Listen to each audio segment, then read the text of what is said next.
There's a seal. Hello, this is the Novum Insights webinar. We're expecting it to begin shortly. Okay.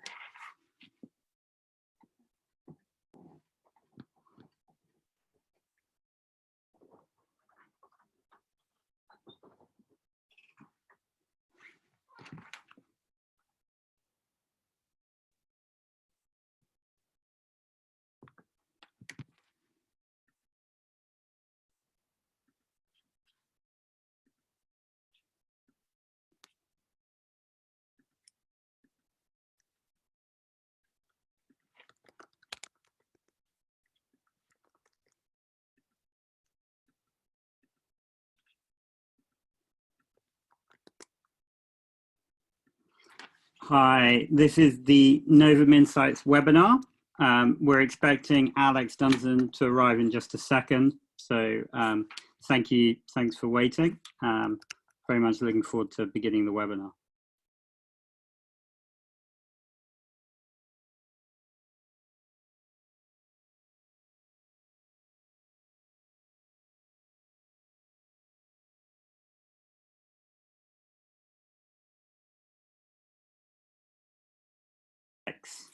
Hi, can you hear me? All right, very well. How are Great. you? I'm good. Let me turn my video on. Hi. How are you doing? I'm really good, thank you very much. Loving the lockdown at the moment. Yeah, in what way? Lots of time with the family, lots of time actually sitting, thinking and being productive. I know that's not the case for everyone, but personally for me, that's been the case. Yeah, no, that's great. Great. Well, thanks for joining us. And this is our second 5-year finance webinar. And basically, we're looking at where the world is going 5 years from now. I think, like you, in some ways, I've enjoyed this lockdown in a weird way, in that it's forced me to sort of stop and think, regroup, just really think about a lot of the major issues in the world and that kind of thing. And I think I viewed what's happened over the last month or two as quite a big wake-up call, really, in terms of like, we need to take the world towards a sort of very powerful place. And sort of generally, this webinar is being run by our insights group, Novum Insights, tracking interesting frontier technology trends, sort of looking at sectors like blockchain, AI, that kind of thing. But what we wanted to do really was begin, I think, just sort of try and pull the pieces together and interview people, be they VCs, tech entrepreneurs, policymakers, academics, and just try and get a bit of a wide-ranging discussion, because I think a lot of different people have different perspectives on where the world's going. I thought, given you're doing early stage VC, it seems you're quite entrepreneurial as well. It seems you're very experimental on social media. I thought you'd be a good person to come and chat about some of these topics. Yeah, thank you. Well, I hope I am.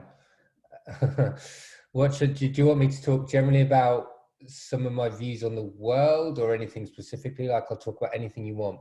Yeah, no, well, I think firstly, I guess if you like in your time on lockdown, what do you think you've used that time to regroup and spend time with family? Have you used it in a way to sort of begin thinking what we should be doing, and in a sort of longer term way, and what areas are you most excited about at the moment? Well, I think the first thing to say is that, and as you say, you're right to point out that, I do a few things. So I come from various perspectives. So running a VC fund, also I've got an operational and a director's role I've got a director's role in a few companies as well.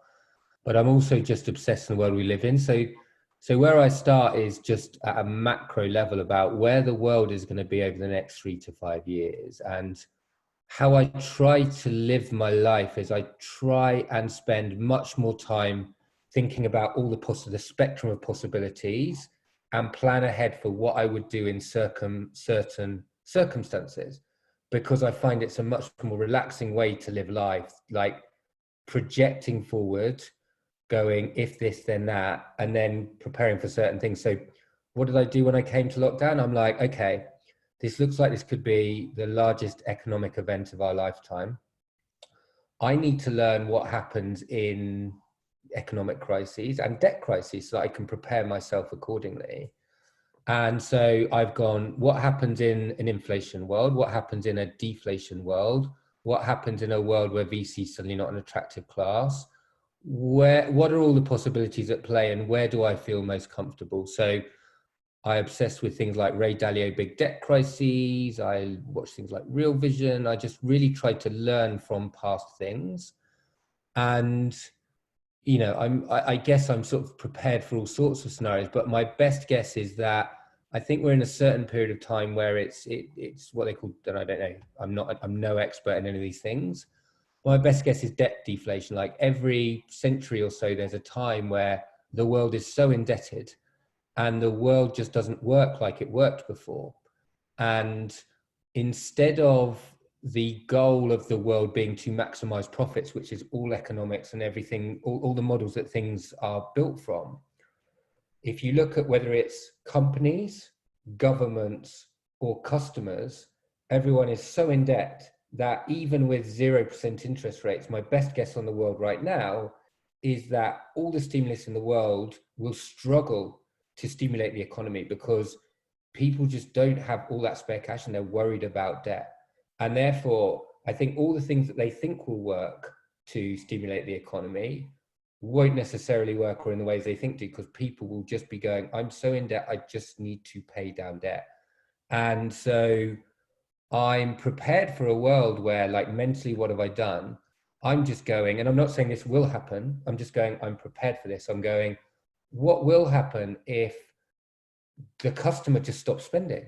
If I take my own scenario, my spending's gone down, my wife's spending's gone down. We got a call from a landlord, like it hit us when we got one of our tenants going, I might not be able to pay rent. So we're like, oh, okay, that's something that's hit us. You know, salary cuts, things like that can have happened to my wife as well. So you start feeling that impact, and that does start affecting psychology. And so I'm just going, what happens in a world where it slows down? And so mentally I've gone, maybe for me, I don't have to spend the next year and a half bashing against walls. Maybe I don't have to be chasing all the time. Maybe this is a time just to accept that, you know, maybe for a year and a half, maybe 2 years, the world might be different. And maybe I just get cool with that world and stop the more, stop the chase, and just be. Now, that's a very personal place where I'm at. Not everyone will be in the same place. Everyone will have different circumstances. But the model of just accepting what a world can be, and therefore not putting pressure on myself to bash against walls and to, you know, maybe fight losing battles by chasing things that might not be there, is just something that just a personal place that I'm in right now. Yeah, no, and that's a fantastic thing. I've been reading a lot of the Ray Dalio stuff and a lot of this sort of thinking. So I think that is actually almost sort of, I think everyone on this call should probably, at some point in the next couple of weeks, if they can, sort of plug into the Ray Dalio link and read all the writing that he's doing. It's very, very thought-provoking. And the basic idea is that we're at the beginning of a deleveraging, basically. Yes. So there's been a build-up of debt over the last 80 years. And this is what he terms the long debt cycle over 70, 80 years. And then he says society goes through short debt cycles, which are 7 to 10 years.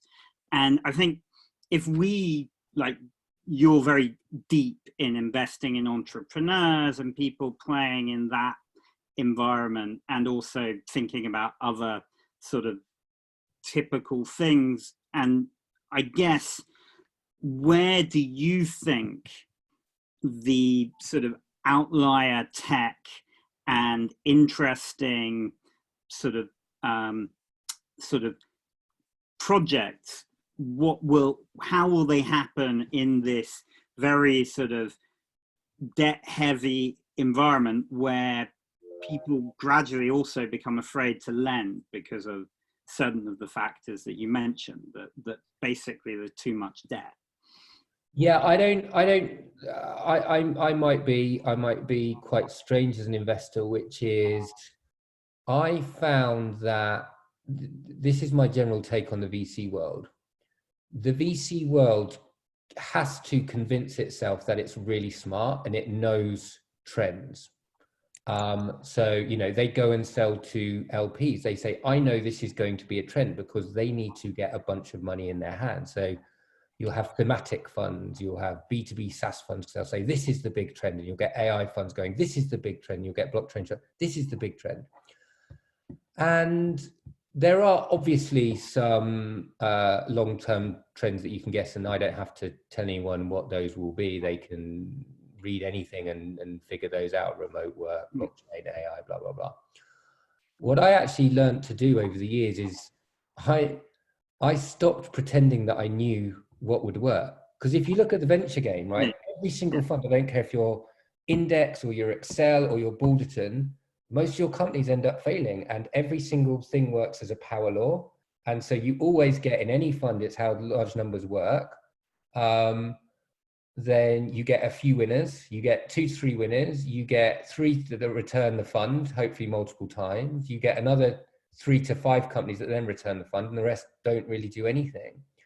And it just struck me that within a universe of highly capable people in something that's vaguely relevant, you can end up like what I noticed is everyone had a thesis that almost invariably turned out to be wrong. The company pivoted, you know, even if you take something like Slack, that was a gaming company that became Slack. Like, the biggest truth is investing is no one knows. You can pick general trends, you can pick a universe of companies, but within the general trends, which aren't that difficult to discern, I think that we massively overplay the role of foresight and genius and skill, and massively underplay the fact that VCs make a lot of bets and that a lot of it is luck. And so it might be a very disappointing answer, but, and I can chat about thoughts on a particular sector, but I don't have any magic. I think this is going to be really big, other than the obvious things. Other than, actually, I just think that the big companies will end up getting bigger. Google's, Facebook's, Amazon, I think they're going to be insanely big, bigger than anyone can imagine. Amazon being a $2 trillion company is not like, if they do what they say they're going to do and basically create the cleanest supply chain, invest all their funds in a COVID compliant, virus-free supply chain, they're just going to take over the world because they've got the most cash to do it. Fascinating. Yeah.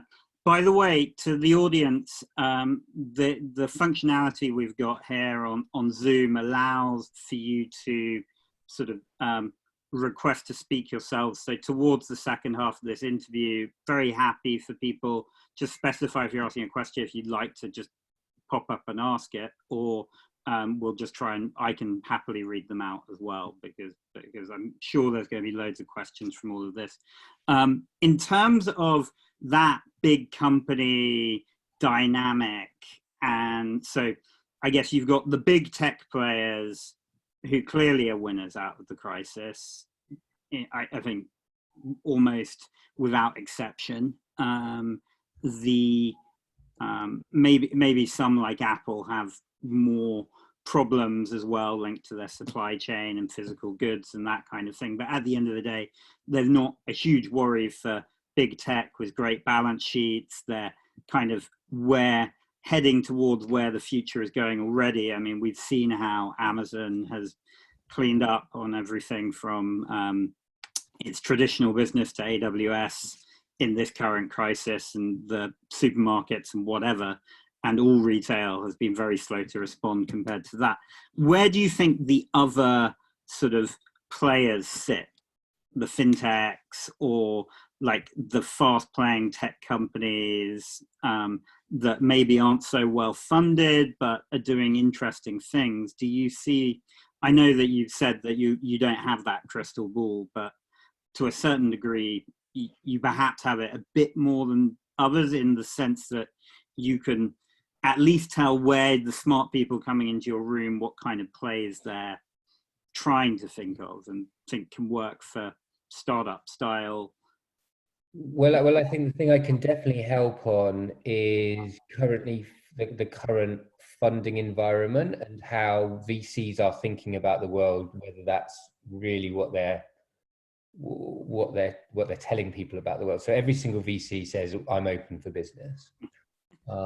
And the reality is that if you just look at the volume of deals and the size of deals, like they're vastly down. And the reason for that is that there's a lot of uncertainty in the world, and venture capitalists are paid to make their LPs 3 times the money.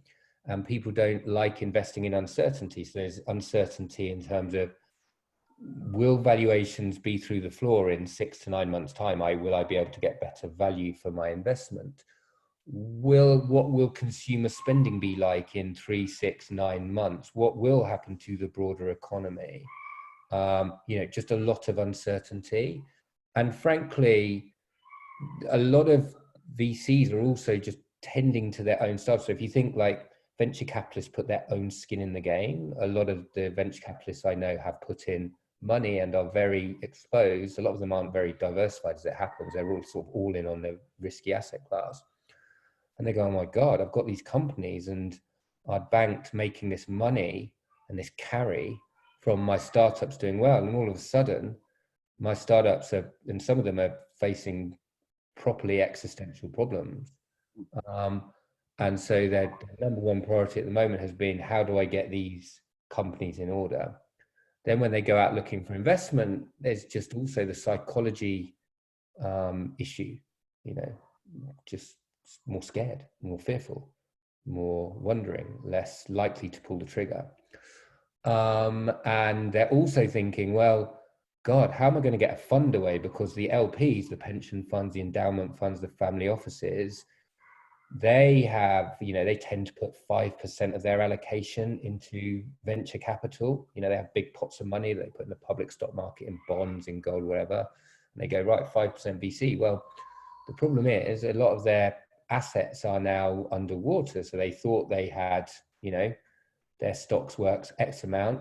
So the stock market's gone down 30%, then their allocation to VC will be less. So a lot of these funds are thinking, will I be able to raise my next fund from these LPs next year? So, a lot of VCs, I mean, there's no way I'm ever going to go boo-hoo VCs, but a lot of VCs are having their own issues and their problems. And the one thing I'd advise is that people are very careful to do their research on VCs. Like, are they really investing? When was the last time they did the deal?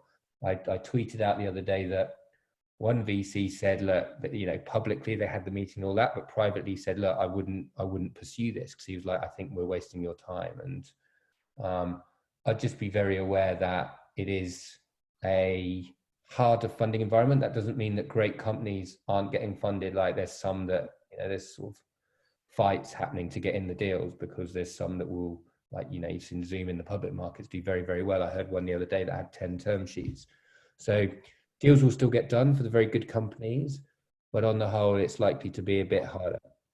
Yeah, no, and I'd be interested in your advice to a founder in this current environment, right? And it's quite a weird scenario anyway, but at the end of the day, as a CEO of my own company doing fundraising in this environment, like, it's been a challenge. I mean, there's an interesting phenomenon. There's a lot of helicopter money around as well. So there's all these sort of future fund schemes, sort of lighter touch schemes, the C-bills. There's kind of a lot of avenues for cash at the moment for founders, but I think they still often, especially the government, seems to have structured a lot of its startup bailouts actually with this matched funding. How would you as a founder sort of go about stitching together a funding round in that kind of scenario? And I can give you a bit of my thoughts on that as well. Yeah, no, but do. I mean, look, I don't know exactly, like, as you say, there's lots and lots of sources and we can go into individual ones. Like, and this won't be, it's cash, like wherever you can get cash, wherever you can save cash, like that is the scarce asset, and you need to get yourself 12, 18 months, however you do it. I just wouldn't worry too much about losing a couple of bits equity here and there. I would be assuming for the worst and give yourself the optionality of cash. When you've done that, I would, and again, it depends. So I'm talking mainly about seed stage companies. I would use the time to focus utterly on product. Spend the time getting that really, really good, especially if you don't necessarily have the same buying customers as you did before. But if I was to say two things, and again, these are generalizations, every company has their own specific circumstance, but generally as much cash as you can, as much focus as you can on the product. And for a lot of companies, it's an opportunity to, and this sounds horrible, but some companies grow fat quite quickly. I know of a few companies that raised a Series A.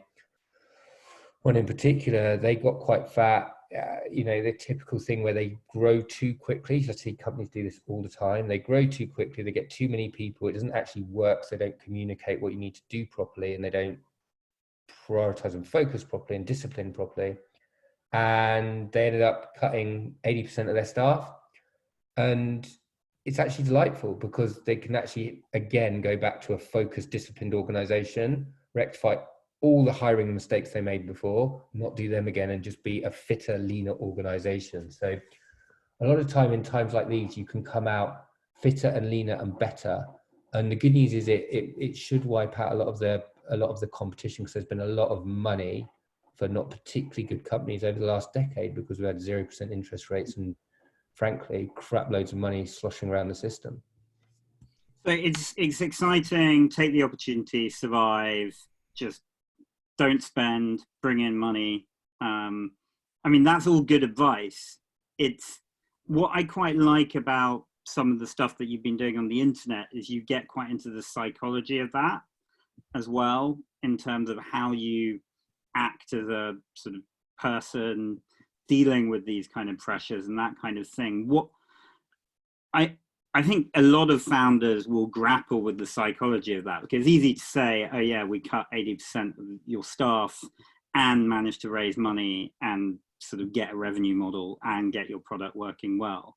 But that's also tremendous pressure on the 1 to 3 individuals who are trying to carry out that process. How do they go through it?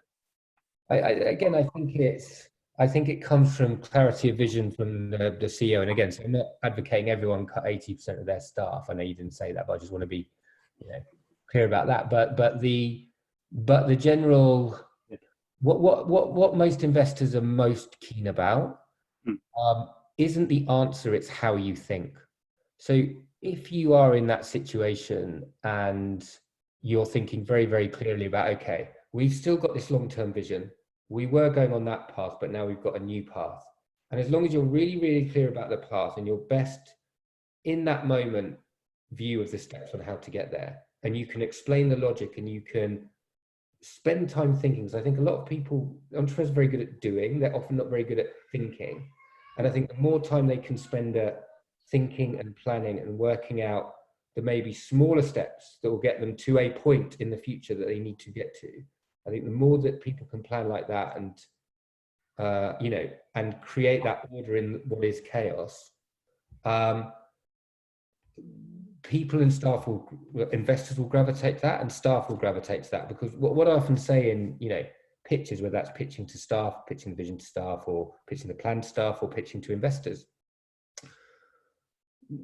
the truth is it's chaos and nobody knows. But if as CEO, you can sit there and create certainty, even if you create a new certainty every 2 weeks, the fact that you create a certainty and you know where you're going every week or every 2 weeks, even if that plan changes again in 2 weeks, like, people get a lot of confidence from knowing there's a plan and sticking to that plan, even if that's only over a short time frame. Loads of startups I know, every month they're going, this is where we're going. And then the next month it changes, and people actually forget. as long as they feel like there's somebody in control with a plan, that's all that matters. And so I just think I just think it's leadership and a very human thing, whereas people respond to people who demonstrate leadership and something for them to follow. Because most people actually like being told what to do as well. They don't like chaos, even in the early stages. And I think the other thing to bear in mind is if you are a early stage business, you're actually probably one of the best positioned businesses anyway, because there's only so much bloat you can have if you've been a seed funded, early VC funded company, right? To a certain extent. An amazing time. I would love now a great time to start a business. Actually, probably not raise now, but if you started now, and I know you're talking maybe about later companies, but if you started now and bootstrap your way to a product over the next year and a half, 2 years, who knows where the economy will be? But my best guess is the funding environment you'll have a lot of competition that goes. You have a lot of the tourists that go. So a lot of apologies if there's any management consultants on the call, but a lot of management consultants who found startup sexy, but who really aren't made, because by the way, I've started a fund and I've started a company. I'm not really an entrepreneur. Like, I can't take the level of risk that most people do. And I think a lot of these people will be flushed out of the system. Less competition. It will leave the cockroaches. It will leave the missionaries who can't help but do the thing they have to do, which is the problem to solve, because that's just how they're built. And that's right. And I think they should be the ones who are getting the money. And we flush out a lot of the things that aren't great. So I feel good from that perspective, but but it's potentially going to be a rocky road for many. Yeah, no, definitely. It's a really interesting time to be living through for everyone, right? So it's scary, interesting, crazy, but it's sort of thrilling in some ways. Yeah. It's very horrible in others, and obviously it depends on what cross section of society you're in and all that stuff. But and depend how you're wired. But I get both. I get disgusted and thrilled at the same time. Yeah. No, it's it's a very, very interesting period of time. But I guess what I'm intrigued actually, like, you do SAATCHiNVEST, which seems to be one of your most sort of prominent pursuits. What's the relationship there with M&C SAATCHi and that kind of thing? Are they just some investors in the fund who are... Yeah, I'm super lucky. I've got an odd thing. I don't have thousands of LPs. I have one LP. That's M&C SAATCHi. I made the money previously accidentally by buying them a mobile company, even though that wasn't my job. And in 2012, I just said, you should run a tech fund. And I had no idea what a tech fund was. And I had no idea what venture was. And fuck knows why they gave me money, but they gave me money and I invested in Citymapper when honestly I had no idea what I was doing. And it just sort of grew from there. So look, it's a single LP fund. It's given me a lot of freedom. They actually encouraged me to do another thing as well. So I started a company called The Bakery, which I exited last year. And I thank them so much for it, because I've learned a ton. I've managed to get a huge network of VCs and entrepreneurs. And I can't think of a better group of people to hang around and learn from than the most open-minded, ambitious, what I think is cool people. So yeah, and since I left the bakery, I've joined this company called Red Brain on top of SAATCHiNVEST, where they're actually the third fastest growing company in Europe. They've grown from 0 to 25 million revenue, 12 million profit in 2 years. And they just basically buy Google ads at weaponized scale. They if you're John Lewis or Amazon or eBay, what this company does is they use their own money to buy ads in the top of the Google shopping channel, spend £1, get £2, get 200% ROI. And yeah, I just found it a really interesting business. But what I'm really put on this earth to do is I find the gap between who people are and where they can be. I find that the most exhilarating thing. So what I really want to do is get that company sold, get a get some cash, which gives me leverage in the world and freedom to help those people up ladders, whether that's through media. You know, I've got a bunch of followers on LinkedIn and Twitter, so I can hack media, whether it's psychology of belief, whether it's literally investment. I want to help the 7 billion who are, you know, who are talented in the world, but don't have access to opportunity. So if there's a mission I have in the world, it's that. Right, fascinating. So, I mean, we've had some questions from the audience as well. Yeah, I like Sorch's. I apologize if I spent the name wrong. Sorch's one about the current pace of the VC culture. I've got strong views on this. So I think so. So the question is basically about: do you think what are your thoughts about the current pace that the VC industry culture demands from founders? So, and it asks about, is there realistic exit timelines, and should you be encouraged for longer timelines to invest? And my view on this is, and I think the venture industry is very, very bad at educating on this. Everyone assumes that venture is the way to go. Everyone assumes that they can be a unicorn and $1 billion company. The reality is that very, very few are. It's just everybody knows about the ones that are because they're held up as halcyon. What I say to everyone, and I've written posts on this, if you type in Alex Dunsdon Medium and you type in, I think the 1% versus the 99%, something like that, you'll get there.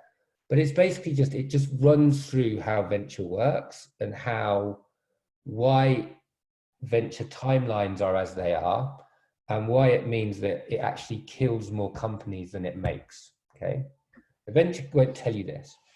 But how the model works is that this is the deal that you're going into. So if you take venture, this is the deal. You're saying, in 10 years, I am going to make at least between 10 to 100 times for my VC. So my VC is able to return a suitcase bag of money 3 times the size to its LPs. So LPs give VCs money, let's say 100 million.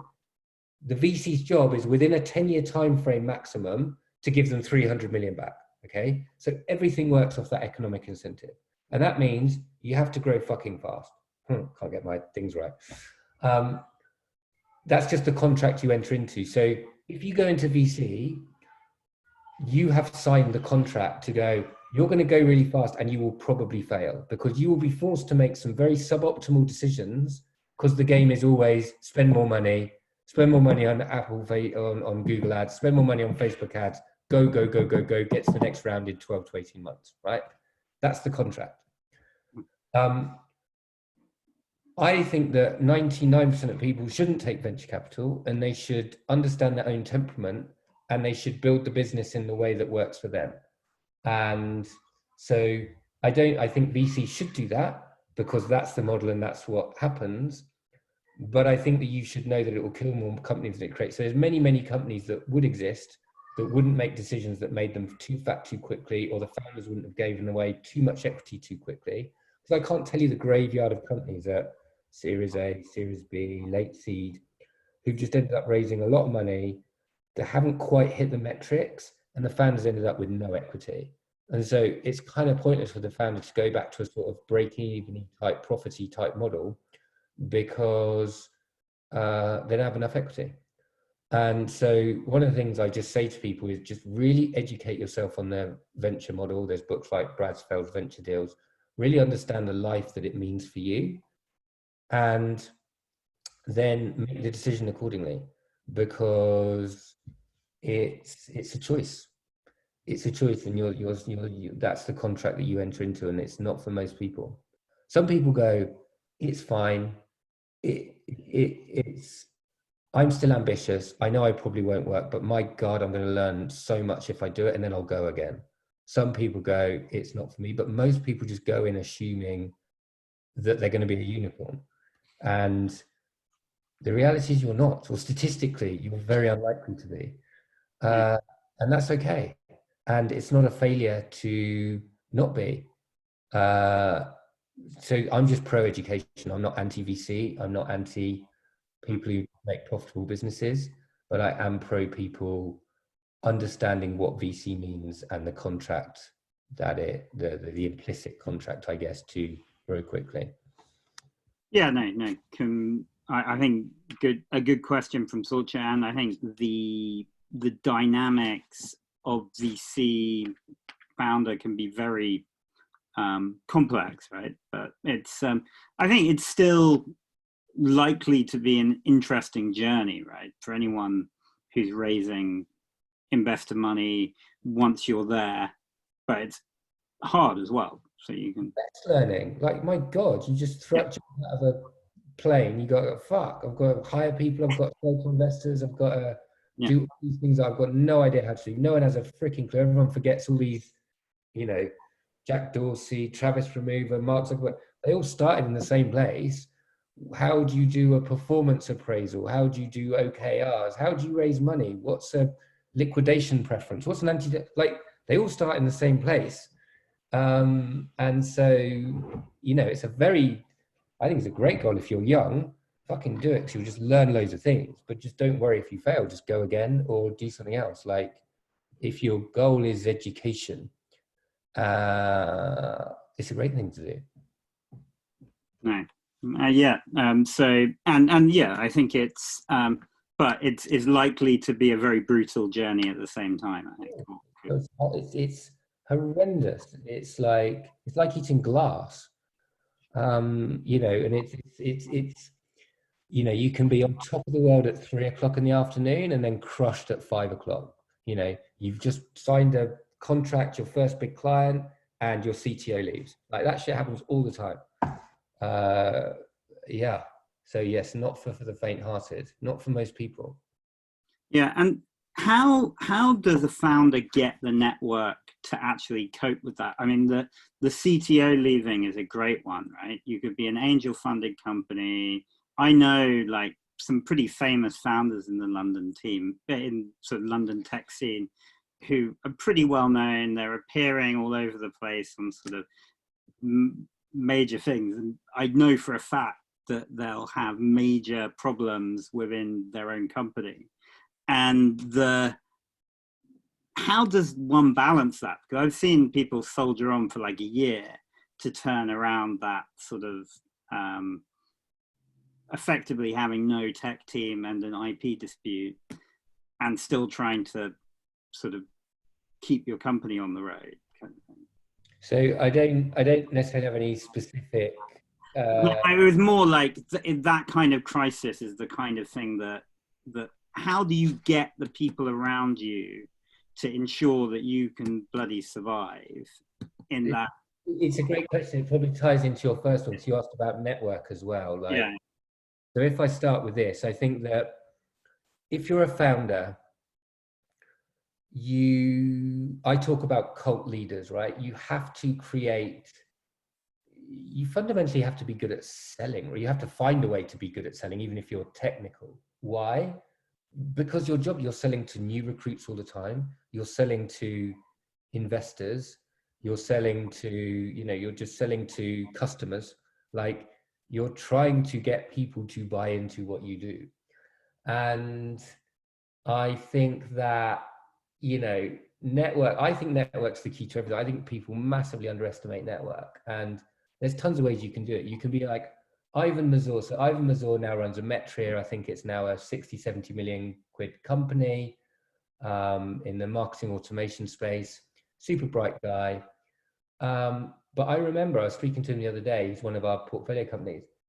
He was at every single event. So in his evenings, he was just whatever tech event, and he'd go and he'd tell people about his company, and he'd meet potential investors and he'd meet entrepreneurs. And it was a very conscious thing for him. He would just get out there and do it. You have people like Dan Garrett at Farewell, another portfolio company, who was just brilliant at phoning people and asking advice and asking for intros and just asking for help, like considering people as suckers when you ask for help. Or you've got people like me that, I post things on LinkedIn, and, I've got various ways to hack an audience as well, with things like, there's tools like Phantom Buster, which are amazing, where I call it like a serendipity network. Like I get so much out of, now I've got like 50,000 followers going through platforms. I can ask anything. I can ask for who's a great, head of people I asked today. Who's the best head of people at scaling things? And I'll get 30 responses. It's way better than actually having to do the work. So I think networks are superpower.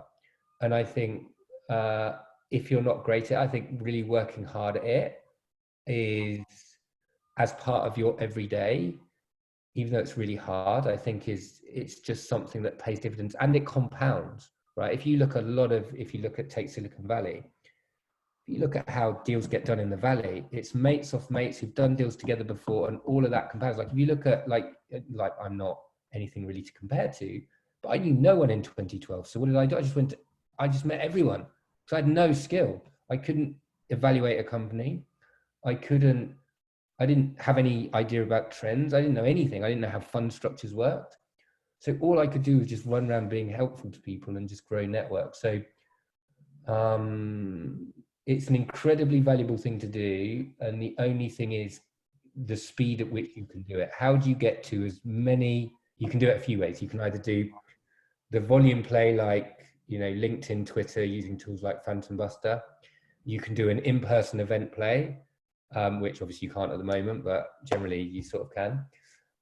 Or you can just go, who are the smartest and best people, most networked people in the industry, whether it's VCs or other entrepreneurs, and become mates with them and get them to introduce you to all their mates, which is kind of a Harry Stebbings approach, which works phenomenally well. So those are some of the shortcuts that I think about.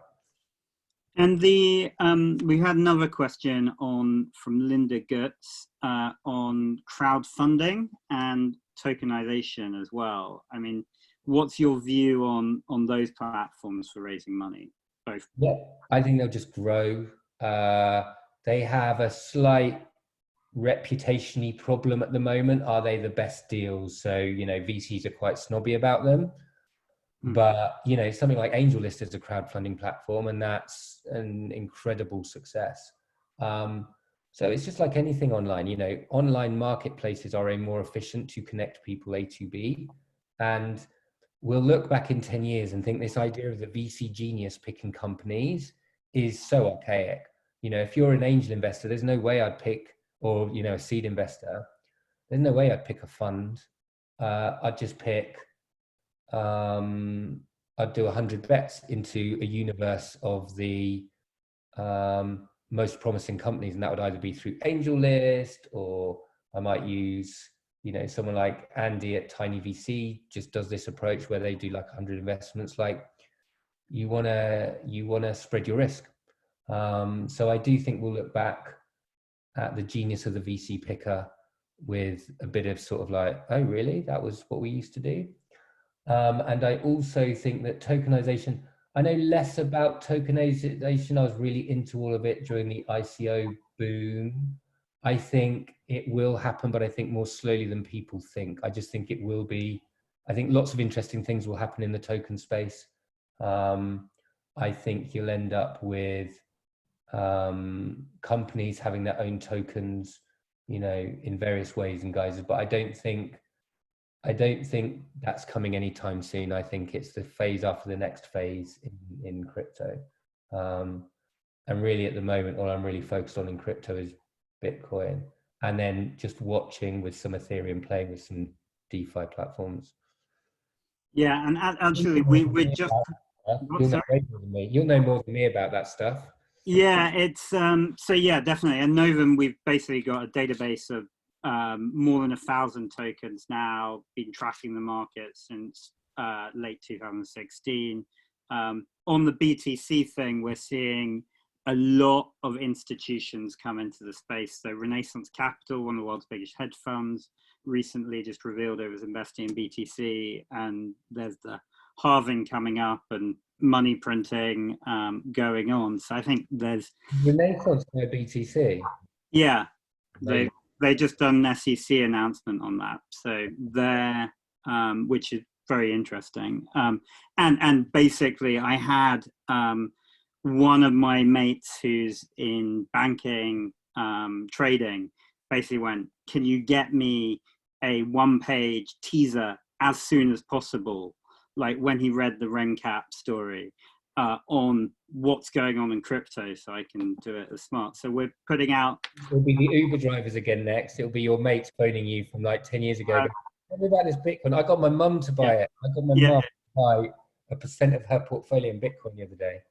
I mean, it is a, just given the market environment with the halvening going on and the money printing that's going on from all the stuff that Dalio talks about that you mentioned earlier, a lot of that will conspire to almost inevitably make BTC a good trade. Not that you should give investment advice, but that's not investment advice, but I kind of suspect it will. But yeah, no, interesting. We've also, if you're happy to carry on shooting questions for the next 10 minutes or so, Alex, we've got a few more. Do you have any views on the EdTech space? This is Farah Nanji, early stage companies in EdTech. Well, nothing groundbreaking other than, you know, if I look at my own kids, I think video, if I look at only from a personal perspective, so my kids are 6 and 2. My 6-year-old was given loads of school books, and you know, he seems kind of smart, I guess, but a bit disengaged in those. But like, I just got him loads of, they're really quite cool games. It's like there's one called Maths Tango, another one called Reading Eggs, and the speed at which he learns off gamified feedback mechanisms versus a book in a class is kind of insane. And I've also just let him have free reign of things like playing Monopoly. He's learned about money, like loves Monopoly. And I've just gone, I've started thinking of schools as glorified daycare centers, you know, that have to, you know, they were built in Victorian era. They had to, you know, do one-to-many education. And I've just gone with your ability to learn and get feedback, because it's feedback mechanisms you get off. You get more feedback quicker on online learning things. And I'm just like, how much quicker could kids learn? Like with neuroplastic brains, like learning all the time. I'm just going, God, have we really been holding our kids back for so long because of that? And where could kids get to and how quickly with, it's just a feedback loop. It's just a quicker feedback loop and a more engaging experience. So we've got an investment in a company called Mrs. Wordsmith that is a words company. So it's teaching kids words in a much more engaging way. And so I'm very bullish on gamified education platforms for kids. I think we'll see an explosion in those. And I think it will make us question schools. I think you'll have a lot more people home learning. And I think it's going to be very interesting how both primary schools, secondary schools, and universities actually adapt. Yeah, and definitely the way I think about what's happened in this pandemic and as a crisis, just been a massive digital acceleration, like without on an unprecedented scale. So it's actually heartening to see, like, a lot of kids, although they get slightly bored and they have problems in this current environment, especially in sort of, I guess, poorer homes with limited sort of space and that kind of thing. I think it's been very, very positive for a lot of parents to spend like far more time with their kids. And so how does it get repieced post the crisis? How does education get repieced? Like, probably there's no going back from quite a lot that's gone on. They'll be going, like, it will go back. It'll be like, it's the classic thing like crypto and the finance system, like both systems will coexist for a while, but at some point you go, where will it flip and how?